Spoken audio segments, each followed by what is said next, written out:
Rabindranath did not write a central educational treatise, and his ideas must be gleaned through his various writings and educational experiments at Shanti Niketan.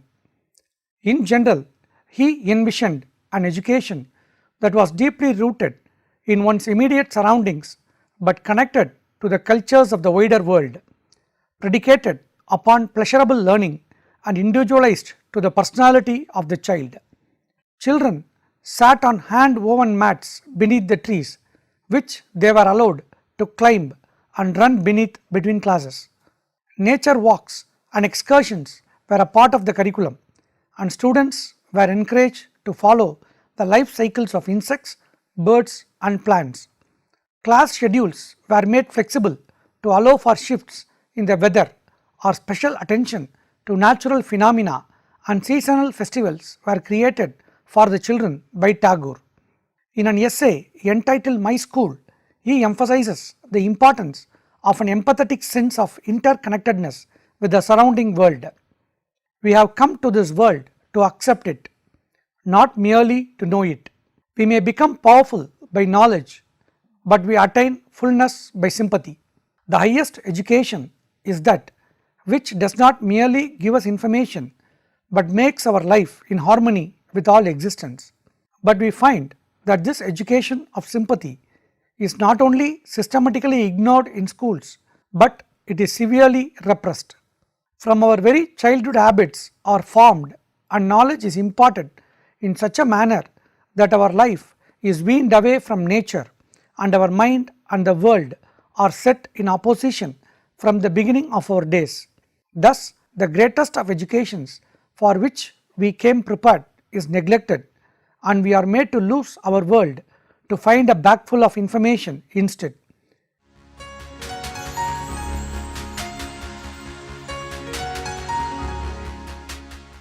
In Tagore's philosophy of education, the aesthetic development of the senses was as important as the intellectual, if not more so, and music, literature, art, dance and drama were given great prominence in the daily life of the school. This was particularly so after the first decade of the school.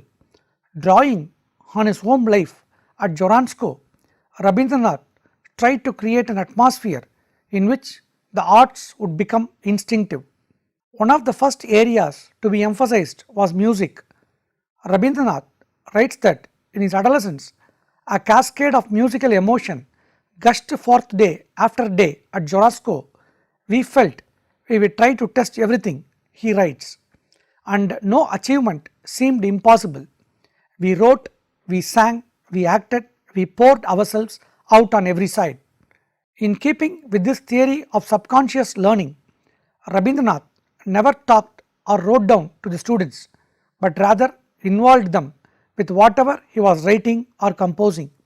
The students were allowed to access the room where he read his new writings to teachers and critics, and they were encouraged to read out their own writings in special literary evenings. In teaching also, he believed in presenting difficult levels of literature which the students might not fully grasp, but which would stimulate them. The writing and publishing of periodicals had always been an important aspect of Joransko life, and students at Shanti Niketan were encouraged to create their own publications and put out several illustrated magazines.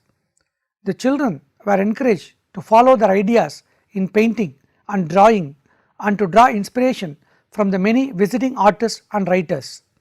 As Rabindranath began conceiving of Vishwa Bharati as a national center for the arts, he encouraged artists such as Nandalal Bose to take up residence at Shanti Niketan and to devote themselves full time to promoting a national form of art. Without music and the fine arts, he wrote, a nation lacks its highest means of national self-expression, and the people remain inarticulate. Tagore was one of the first to support and bring together different forms of Indian dance. He helped revive folk dances and introduced dance forms from other parts of India such as Manipuri, Kathak and Kathakali. He also supported modern dance and was one of the first to recognize the talents of Uday Shankar, who was invited to perform at Shantiniketan. The meeting ground of cultures, as Rabindranath envisioned it at Vishwabharati, should be a learning center where conflicting interests are minimized, where individuals work together in a common pursuit of truth and realize that artists in all parts of the world have created forms of beauty, scientists discovered secrets of the universe, philosophers solved the problems of existence, saints made the truth of the spiritual world organic in their own lives, not merely for some particular race to which they belonged, but for all mankind. To encourage mutuality, Rabindranath invited artists and scholars from other parts of India and the world to live together at Shantiniketan on a daily basis to share their cultures with Vishwabharati.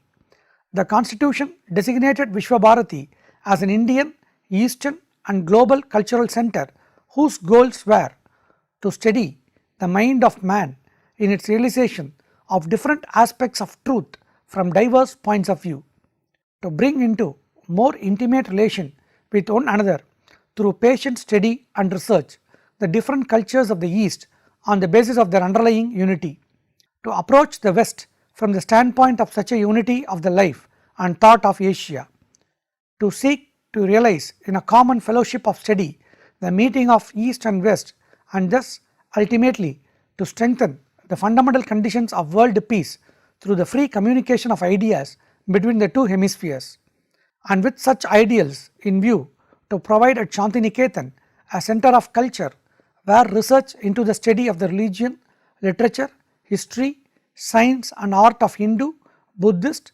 Jain, Zoroastrian, Islamic, Sikh, Christian and other civilizations may be pursued along with the culture of the West with that simplicity of externals which is necessary for true spiritual realization in amity, good fellowship and cooperation between the thinkers and scholars of both Eastern and Western countries, free from all antagonisms of race, nationality, creed or caste, and in the name of one supreme being who is Shantam, Shivam, Advaitam.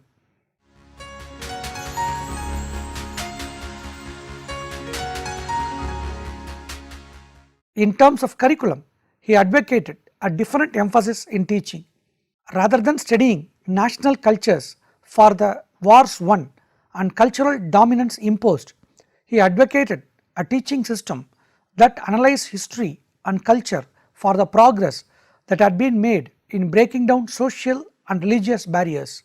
Such an approach emphasized the innovations that had been made in integrating individuals of diverse backgrounds into a larger framework and in devising the economic policies which emphasized social justice and narrowed the gap between rich and poor. Art would be studied for its role in furthering the aesthetic imagination and expressing universal themes. It should be noted that Rabindranath in his own person was a living icon of the type of mutuality and creative exchange that he advocated. His vision of culture was not a static one, but one that advocated new cultural fusions, and he fought for a world where multiple voices were encouraged to interact with one another and to reconcile differences within an overriding commitment to peace and mutual interconnectedness.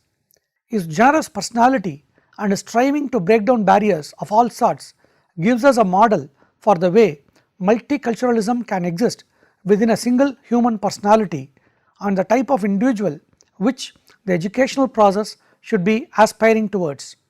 Tagore's educational efforts were groundbreaking in many areas. He was one of the first in India to argue for a human educational system that was in touch with the environment and aimed at overall development of the personality.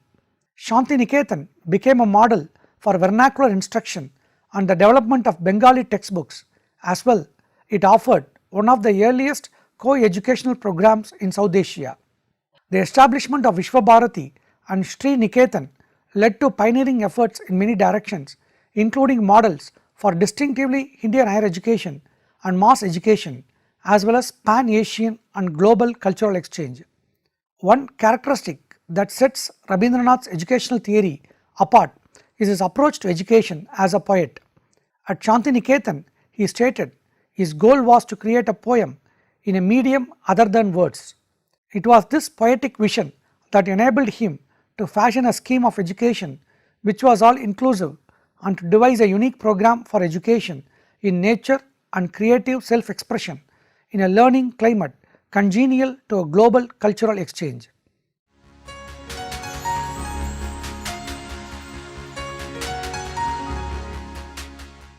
The ideas of the great American philosopher John Dewey transformed the American education system.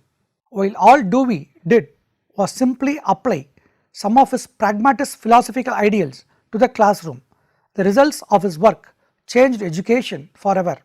In the short essay, My Pedagogic Creed, Dewey gives his readers great insight into his ideas regarding what education is, how it should be done, and why it is important. The essay has 5 articles. Article 1, What Education is. It is a cultural process, the process of bestowing the funded capital of civilization on the young. The young then get to the meaningfully participate in civilization. Civilization then continues. Formal education is part of this process. Process is one that we might call maturation, from self to society, puberty to adulthood. Process has 2 sides, psychological and sociological, or individual and social. Each individual has unique interests and powers. Education won't work unless it begins with where each child is at. Then it must connect individual interests, abilities with social ends. Article 2, What the school is. The school is the social institution given the specific task of educating, given Dewey's definition of education. Education is the process of living and not a preparation for future living. Schools ought to be a genuine form of social life that reproduces and simplifies the complex social relations of the adult world. This allows children to gradually become a part of those relations without being overwhelmed or disintegrated. It is the transition between home and society, so it must base itself in home activities. Does the school provide moral education? If so, how? What do teachers do? Article 3, The subject matter of education. Wrong to start with subjects, must start with social life and demonstrate that subjects gradually grow out of our everyday activities. The progress is not in the succession of studies, but in the development of new attitudes towards and new interests in experience. Education must be conceived as a continuing reconstruction of experience, that the process and the goal of education are the same thing. Article 4, The nature of method. Action is where we must begin and end. Interests motivate action. Emotions follow action. Odd bit about images. What's he up to there? Article 5, The school and social progress. Education is the way we change culture because it's how culture is reproduced. Through education, society can formulate its own purposes, can organize its own means and resources, and thus shape itself with definiteness and economy in the direction in which it wishes to move.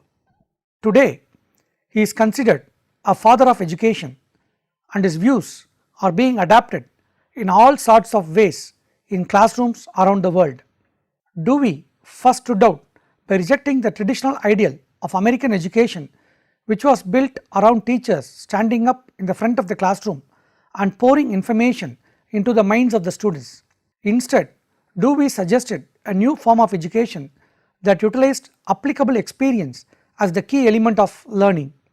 John Dewey embodies many of the pragmatic ideals that define American philosophy. He was born around the time that Charles Darwin's Origin of Species book came out, so the debate surrounding the topic had a monumental influence on his philosophy. Along with many other American philosophers of Dewey's time, such as Charles Sanders Peirce, there was a desire to respond to these new discoveries in evolutionary science and find out how they related to philosophy. Dewey believed that knowledge was best discovered through the scientific method. As I will later talk about this is nowhere more prevalent than in Dewey's model for education, in which he defaults to hands-on experience and inquiry as the paramount key to learning. In the eyes of Dewey, education and life were one in the same. Dewey is quoted as saying, "Education is a process of living and not a preparation for future life." A proper education of the individual was essential to the functioning and growth of the individual and the society they lived in. A school was first a social institution. School was to be centered on the community, and the student was being developed in school so they could be an active member of the community.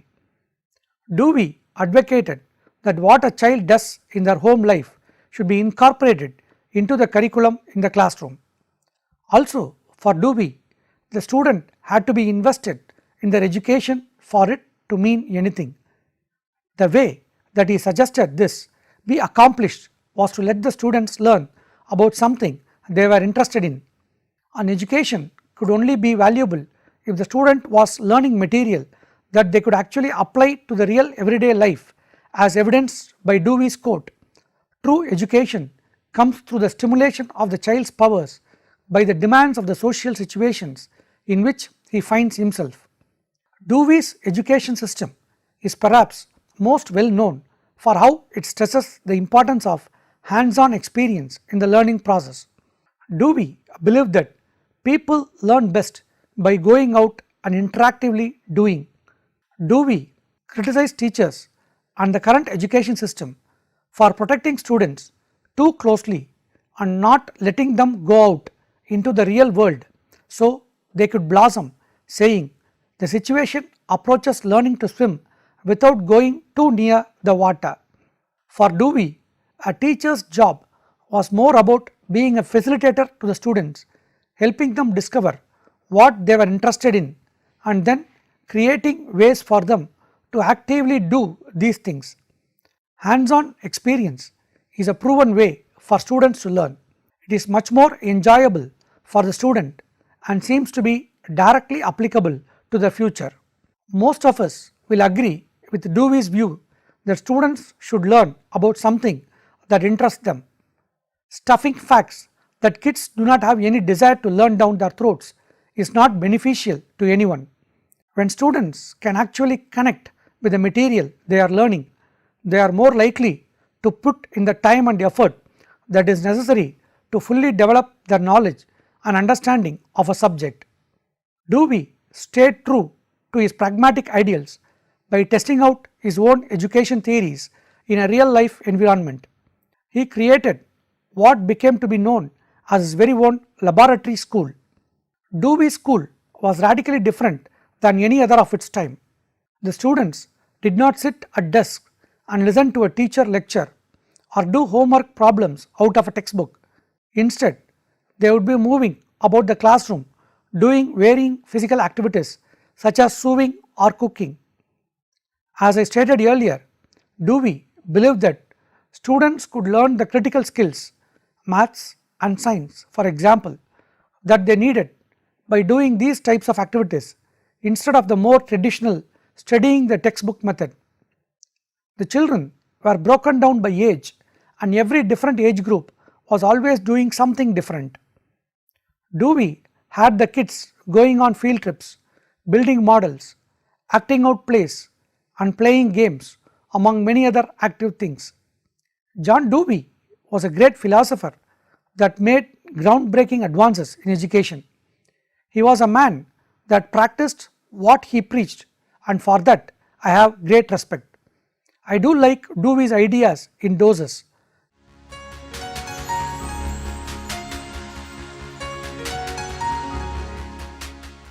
In a nutshell, his principles can be listed as following clear and unclear areas. Clear areas: education is the socialization of children. School is an active representation of society in a child's life that eases them into the world. A teacher's role is to assist students in properly responding to outside influences and not to impose their own ideas. The strict study of science leaves out the most important factor in education: human activity and socialization. Literature is the expression and interpretation of the social experience. Science should be studied as a way to more effectively regulate past experience and not as new subject matter altogether. The process and goal of education are one in the same. Some of the unclear areas are Dewey's views on merging of the social and psychological elements of education. To make the study of science the focal point of work would be to introduce the principle of radiation rather than one of concentration. In John Dewey's My Pedagogic Creed, he discusses his views on what education is, what school is, the subject matter of education, the nature of educational method, and the school and social progress. In this creed, Dewey makes many profound points that still remain relevant today. He believes that education is the act of socializing students to our society and that education should be viewed as an ongoing process instead of destination. There are a few unclear areas in his essay, such as his views on science implementation in the classroom and how social and psychological elements merge to create a well-rounded education.